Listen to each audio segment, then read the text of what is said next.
Two headlines, 48 hours apart, both about the same 21-year-old. The first one said Alex Eala just got the wild card she's been chasing her entire career. The second one said that very same schedule might be the biggest mistake of her season. Same player, same week. Two completely different stories. And by the end of this video, you'll understand exactly why both of them are true at the same time. Because right now, Alex Eala is standing at the exact center of the tennis world's attention, celebrated for one decision and quietly questioned for another. We're breaking down the wild card, the warning, and what it all really means before the biggest tournament of her year. Let's start with the good news, because there's a lot of it. On Monday, Alex Eala and world number 4 Felix Auger-Aliassime were officially handed a wild card into the mixed doubles main draw at the 2026 US Open. They'll join a lineup that includes some of the biggest names in tennis, married pairs, defending champions, and now a rising Filipina star teaming up with one of the top men on tour. That alone would be a strong story on its own, but it's not happening in isolation.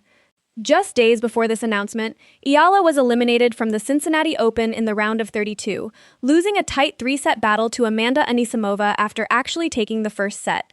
So here's where we are, a tough loss on Monday, a major wildcard confirmation days later. A brand new Nike US Open kit revealed the same week, and an exhibition appearance already locked in for the Thursday before the tournament even starts. That's a lot happening in a very short window, and that's exactly why this story matters right now. But here's where the story takes a turn, because not everyone is celebrating. Let's actually map out what Alex Eala's schedule looks like heading into New York, because once you see it laid out, you understand why some people are raising their eyebrows. She's already come off a demanding stretch. Washington, where she won her first WTA title. Toronto, where she reached the 4th round. Cincinnati, where she pushed Anisimova to 3 sets.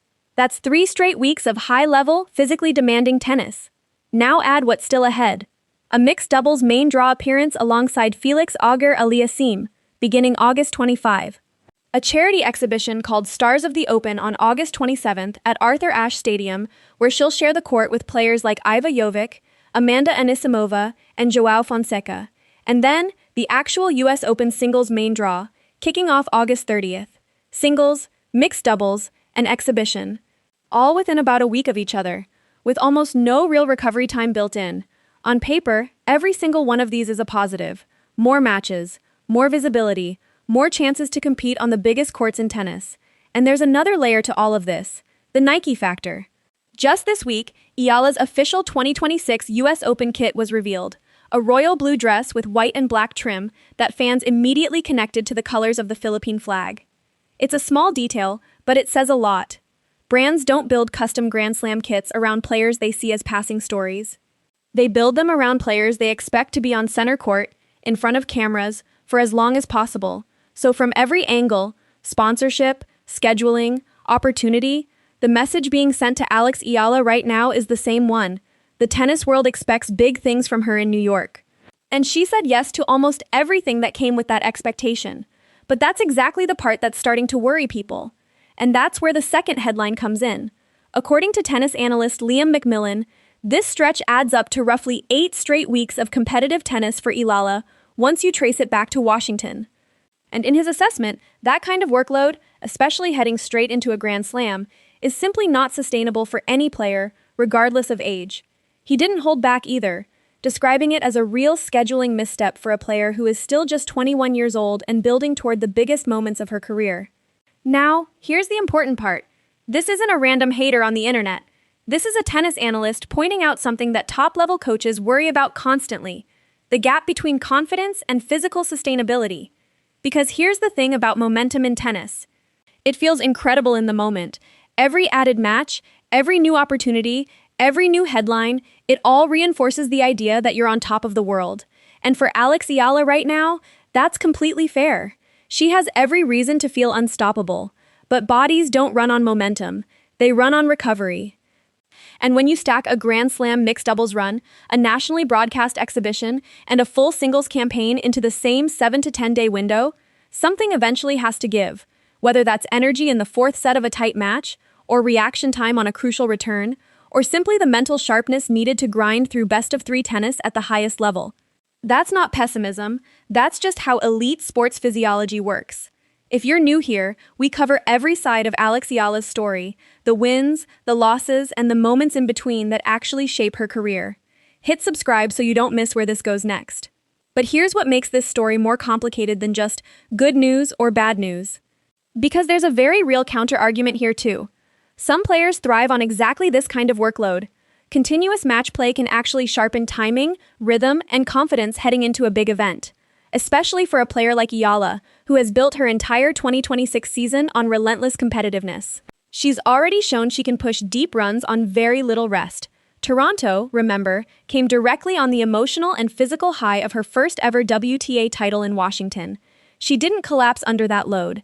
She kept winning. There's also the reality that mixed doubles and exhibition matches are lower intensity than a full three-set singles battle. They're shorter. They're less physically brutal. For some players, that kind of appearance actually works as an active recovery session, enough competitive rhythm to stay sharp, without the same wear and tear as a full Grand Slam singles match. So which is it? Smart momentum building, or a genuine physical gamble?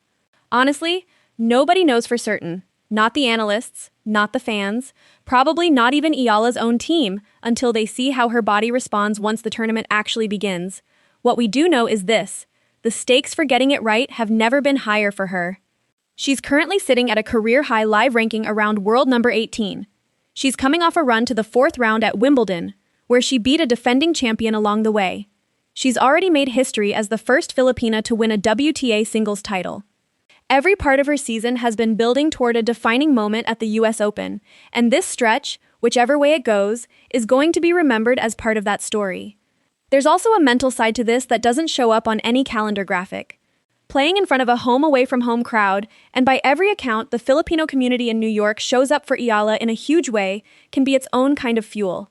Adrenaline and crowd energy have carried plenty of players through matches their legs alone couldn't have won. That's not something an analyst's schedule breakdown can fully measure. If she plays through this stretch and still delivers a deep run in New York, this entire conversation disappears. It becomes a footnote, proof that she can handle anything thrown at her. But if fatigue creeps in during the second week, if a tight three-setter slips away in the fourth set, this exact schedule will be the first thing anyone points back to. That's the tension. That's why this story isn't really about the wild card, and it isn't really about the warning. It's about which version of Alex Eala shows up once the lights are brightest. Alex Eala just received one of the biggest confirmations of her season, a wild card into the US Open mixed doubles main draw, alongside one of the top men in the world. That's real validation. That's real momentum. That's a story worth celebrating. At the exact same time, a respected tennis analyst has raised a fair, reasonable concern about just how much she's taking on before the most important tournament of the year. Both of these things are true. Neither one cancels the other out. And honestly, that's what makes Alex Eala's story so compelling right now. She's no longer just a promising young player hoping to get noticed. She's a player whose schedule, whose partnerships, and whose every decision are now significant enough to be debated by analysts and dissected by fans around the world. That's not something that happens to just anyone. That's what happens when you become one of the most important names in tennis. So now the only question left is simple. Can Alex Eala turn this jam-packed stretch into the deepest US Open run of her career? Or will this week end up being the exact moment people point back to when things went wrong? We'll find out very soon. And when the first ball is struck in New York, we'll be right here, breaking it all down. Wildcard win or workload warning? Which story matters more to you right now? Watch next, how Eala's Cincinnati loss set up everything happening this week.